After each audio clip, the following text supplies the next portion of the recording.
శివం నుంచి మీకు మరో మంచి కథనాన్ని అందిస్తున్నాం. ఈగో రచన ఇయాల సోమయాజులు సుబ్రహ్మణ్యం. రాత్రి జరిగింది మర్చిపోతే బెటర్. ఇదిగో కాఫీ. ఆలస్యంగా లేచారు కాబట్టి తొందరగా రెడీ అవ్వండి అంటూనే న్యూస్ పేపర్లో దూరిపోయింది శారద.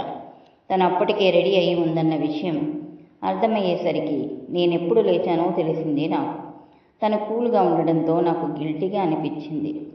అనవసరమైన రాద్ధాంతం కదూ మనసులో అనుకుంటూనే అద్దంలో నా ముఖాన్ని నేను చూసుకున్నాను. కళ్ళు ఎరుపెక్కాయి.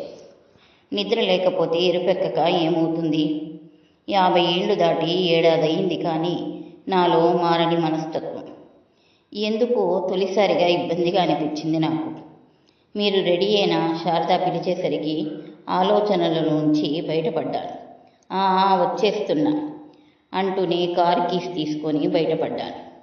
శారద ఎప్పటిలాగే వచ్చి కారులో కూర్చుంది.